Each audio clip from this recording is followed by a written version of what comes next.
Hoje eu convidei o nosso caríssimo irmão Sebastião para que ele possa falar aos nossos corações. Sebastião é nosso amigo de longa data, desde os primórdios desta casa espírita, quando chegou, vindo da querida cidade de Votuporanga. Aqui instalou-se e contribuiu com o seu trabalho, com sua disposição, com sua fé, por muito tempo em nossa casa. Voltou para Votuporanga e está agora com o pé de novo em nossa cidade. Sebastião, não preciso falar que a casa é sua, né?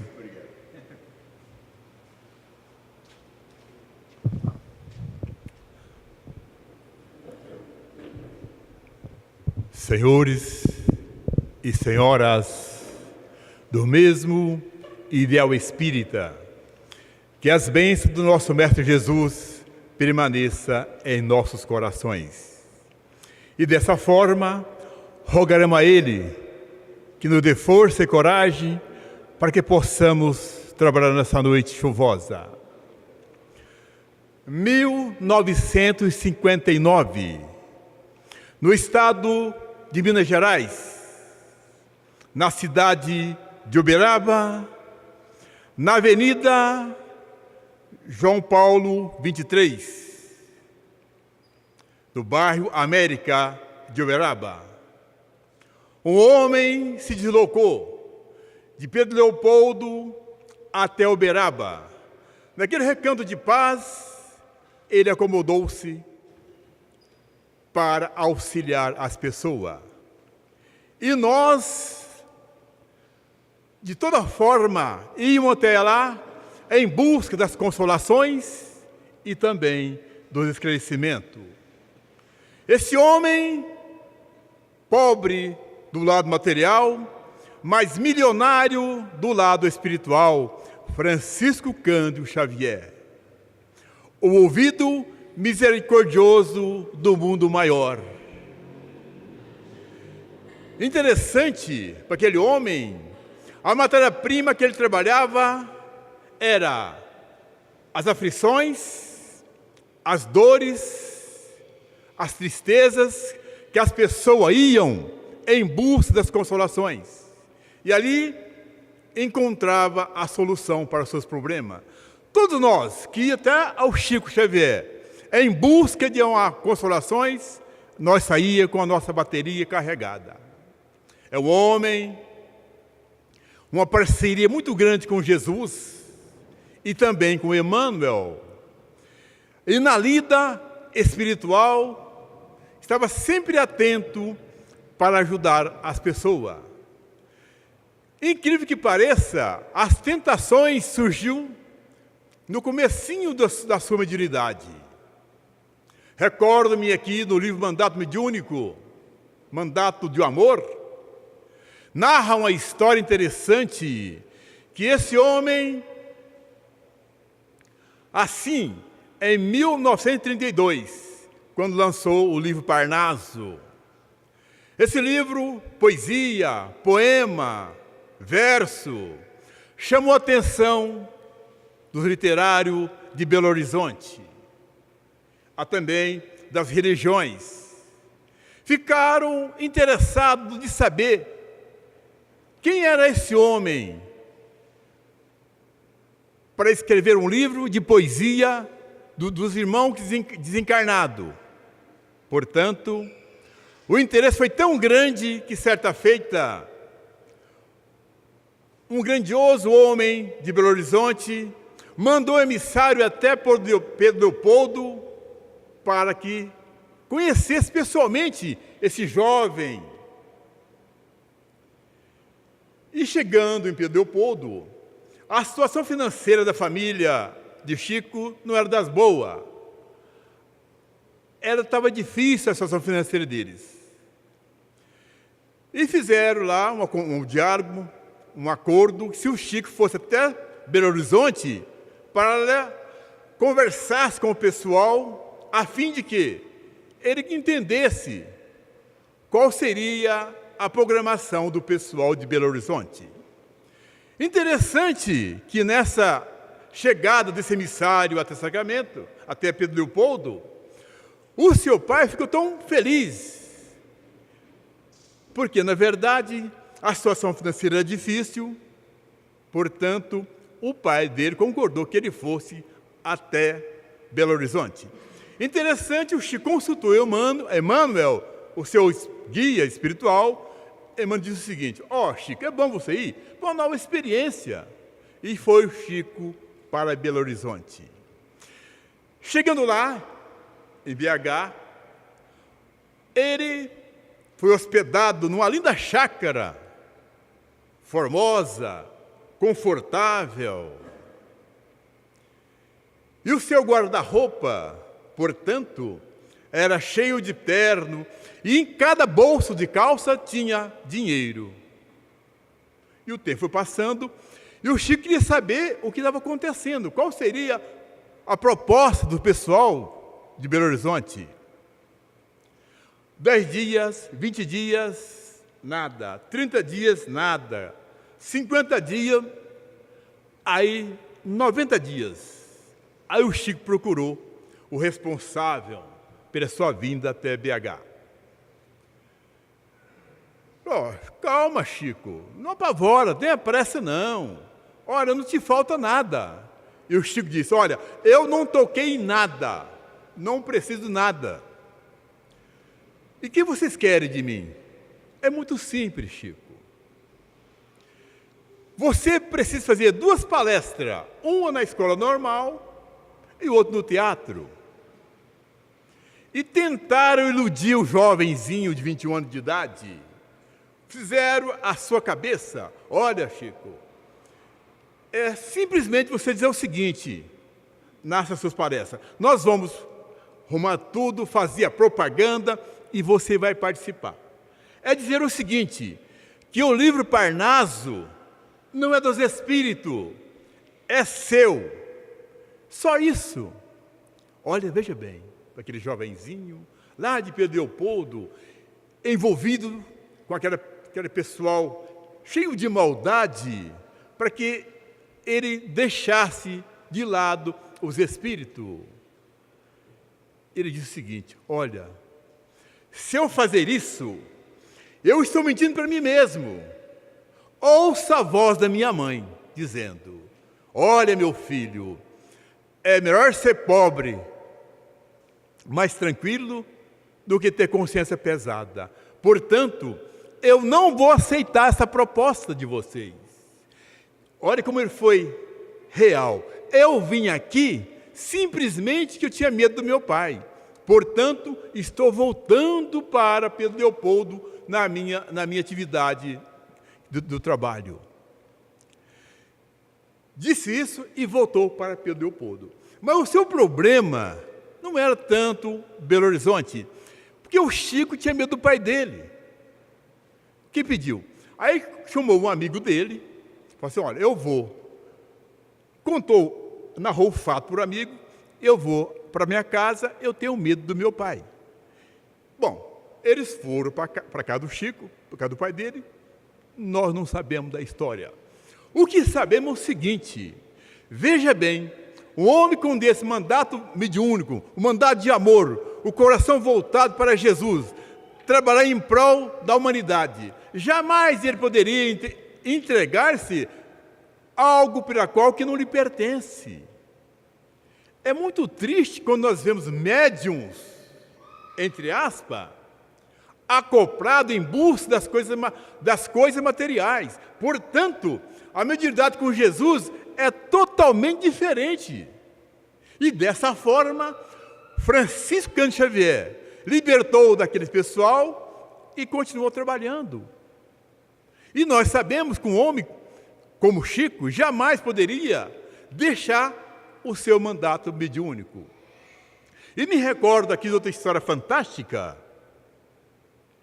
No seu trabalho do dia a dia, o Chico, responsável pela Casa Espírita Luiz Gonzaga, de Pedro Leopoldo, eles eram em 5 pessoas que trabalhava na casa espírita, e a casa sempre estava lotada. Mas, segundo narra a história, as pessoas que iam até lá, problema de obsessão, ele sarava e não ficava na casa espírita. E se demandava, não ficava. Então, sempre eram 5 pessoas. A família Perácio, o José Xavier, irmão do Chico, e também a sua cunhada, Maria Pena, e o Chico. Eram 5 pessoas. Interessante que a família Perácio teve de mudar para Belo Horizonte e ficou 3. Ficou o Chico, o seu irmão e a sua cunhada. E, de repente, a dona Geni ficou doente e teve de afastar da casa espírita. Ficaram apenas os 2 trabalhando na casa espírita.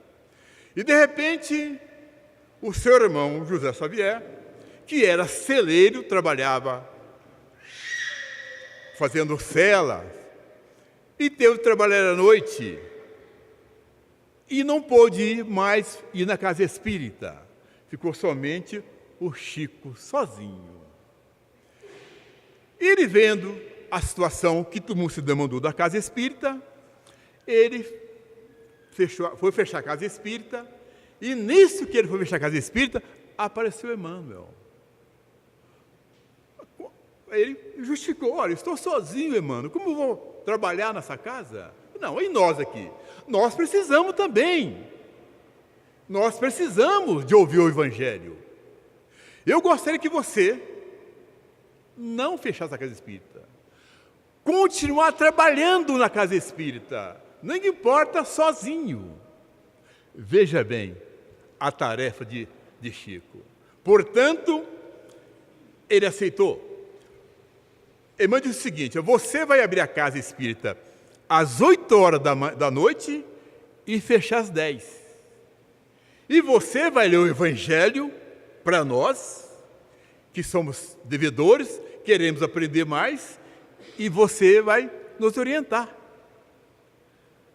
Aí, meus irmãos e minhas irmãs, Chico não teve saída, teve de ficar na casa espírita. Aí ele chegava às 8 horas, abria a casa espírita, pegava o Evangelho de Jesus, porque o Evangelho de Jesus em nossa vida, quando nós abrimos ele nos ilumina. Quando nós fechamos o Evangelho, continua nos iluminando, porque as lições trazidas do mundo espiritual é tão fantástica em nossa vida que muda o nosso comportamento. Portanto, Emmanuel pediu para que ele ficasse. E foi assim. De 1932 até 1934, 2 anos ele ficou, abrindo a casa espírita, lendo o Evangelho, e comentava, e de repente surgiu na casa espírita espíritos encarnados, em busca de orientações. E Chico, ali, através da inspiração de Emmanuel, orientava aquelas entidades que chegavam sofredoras, e firme ali, orientando aqueles nossos irmãos desencarnados. Eu fico observando nós encarnados. Hoje, nos estudos, apenas 45 minutos, ou uma hora, nós achamos que é muita coisa. Imagina o Chico, 2 horas, lendo o Evangelho e comentando, sem momento algum desanimar. E segundo narra o fato interessante, que esses 2 anos foi o ano mais importante para o Franciscano Xavier, porque a sua mediunidade se delatou, a sua evidência, a sua mediunidade aumentou proporcionalmente, porque ele estava trabalhando, lidando com um desencarnado, auxiliado por Emmanuel. Veja, homem, que homem é este que veio na Terra para auxiliar a humanidade de uma forma muito simples, mas jamais ele fracassou. Recordo, digo isso, sabe por quê? Certa feita eu estava lá em Votuporanga e foi um palestrante de São Paulo e ele fez uma palestra sobre o Chico. Eu achei tão interessante que tentei, estou fazendo essa com outra história. Mas é importante dizer isso, porque nós não podemos jamais esquecer esse protótipo da caridade. O Chico Xavier, para nós, foi um exemplo para nós. E não temos como esquecer esse grandioso homem, a sua mediunidade fantástica, a maior antena parabólica do planeta, que veio ao mundo para auxiliar a humanidade, trazer as consolações e também o seu esclarecimento. Eu recordo de outra história fantástica, que certa feita, no treinamento fraterno, aquela filha enorme, uma jovem senhora, totalmente chorosa, descabelada, desalinhada, mas muito bem vestida. Chorava demais. Aí foi aproximando, chegou a vez dela ser atendida por Chico. Aquela mulher, quando aproximou do Chico, pulou no peito do Chico. Ele disse, no seu atendimento fraterno, ele nunca viu uma dor tão forte, tão diferente daquela senhora. E ela dizia: Chico, onde está meu filho? Eu quero meu filho, Chico. Onde está meu filho? Chorando. E o pessoal aproximaram, auxiliando aquela senhora, fazendo prece. Ela se acalmou. E todo mundo interessou para saber, Chico, o que está acontecendo com essa senhora? Qual o problema que ela tem? E o Chico contou o seguinte: olha, esse casal é uma família boa. Eles dizem que são materialistas e são ateus. E o filho dela foi criada pela ama e num convento, numa escola religiosa, onde aprendeu as lições de Jesus. E quando os pais brigavam, o filho aproximava e falava de Jesus. Dizia que Jesus veio à Terra para auxiliar a humanidade. Portanto, não poderia brigar marido e mulher. E muitas vezes, eles falavam algo para o jovem e o jovem afastava. Mas certa feita, a briga foi demais entre marido e mulher. E o jovem aproximou e começou a falar de Jesus, da bondade do Mestre. Qual seria a intenção de Jesus? É que nós vivêssemos em paz. E naquele dia, com toda certeza, ambos não estavam muito bem, marido nem mulher. E usou uns termos meio complicados, ofendeu o jovenzinho. E o jovem, totalmente desequilibrado, afastou-se, adentrou no quarto do pai e pegou um revólver e detonou no crânio. Desencarnou em seguida. Portanto, aquela mãe estava ali em busca de orientação, de consolação, e como diz o Chico, não tinha como orientar, porque o jovem fazia pouco tempo tinha desencarnado e não tinha nenhuma noção da situação que estava passando com ele. Então, vê as histórias fantásticas desse grandioso homem, Francisco Cândido Xavier, que deixou um legado para todos nós, de uma forma tão espontânea, mais de 400 livros, deixou para nós, e nós hoje estamos envolvidos nessa grandiosa história desse homem. Recordo de outra história fantástica também, que certa feita, o Chico estava com uma dor no pé muito enorme, estava mancando e não conseguia trabalhar. O que aconteceu? O pessoal aplicou passe, fluidoterapia, e nada melhorasse o pé. O Chico continuava mancando. E um belo dia, o Chico trabalhava fazendo modelo, e o rapaz que levava o Chico passou ali no local onde a zona do meretrício, onde tinha as meninas, grau de programa. E uma delas disse: Chico, eu preciso falar com você. Venha até a minha casa. E quando o Chico desceu, com dificuldade, começou a brincadeira, a risadinha. E o Chico foi até a casa da jovem. Chegando lá, desceu com dificuldade, andou com dificuldade. As meninas que estavam ali receberam com grande respeito, afastaram, deram uma cadeira para o Chico sentar. E o Chico sentou, e aquela jovem que procurou o Chico buscou uma bacia com água e pôs no chão, tirou o sapato do Chico, lavou o pé do Chico e com as flores que ele tinha pegado nos campos, pegava e jogava no pé do Chico. E ela fez uma prece, e todas as meninas também fizeram a prece. E ela continuava jogando aquela água no pé do Chico. Em seguida, terminou de fazer a sua tarefa, enxugou o pé do Chico e beijou-se e pôs o sapato. Daí 2 dias, Chico não tinha mais dores. Ele conta, quando viu, ele olhava para a sua mediunidade,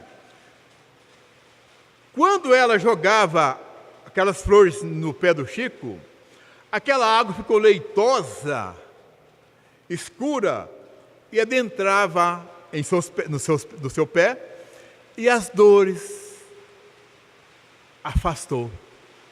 Veja bem, que homem é esse que tem um merecimento de uma forma espetacular, que nós ficamos assim, abismados de ver uma criatura como ele, na simplicidade.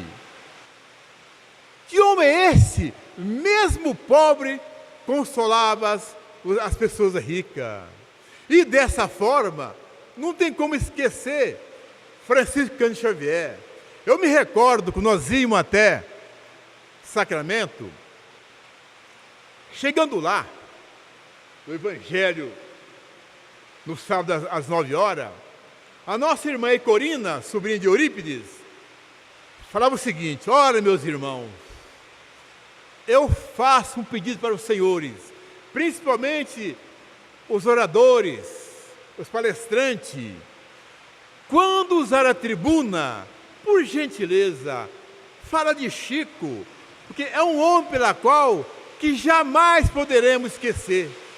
E dessa forma, nós jamais esqueceremos Chico Xavier, porque o protótipo da caridade no Brasil.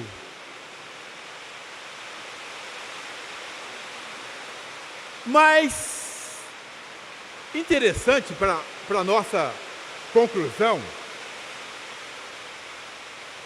de 1960 até 80, foi a época pela qual que mais surgiu Casa Espírita no Brasil. Que nós ia até Uberaba, chegava lá, via o Chico trabalhando com amor nas favelas, e aquilo nós enchia a nossa bateria. E quando chegava aqui em São Paulo, as pessoas carregadas com aquela coragem do Chico, começavam a fundar a Casa Espírita. E dessa forma, a grandeza desse homem para o Brasil foi muito importante. Eu fico muito feliz em ser espírita, porque na verdade, esse homem deixou um legado para todos nós.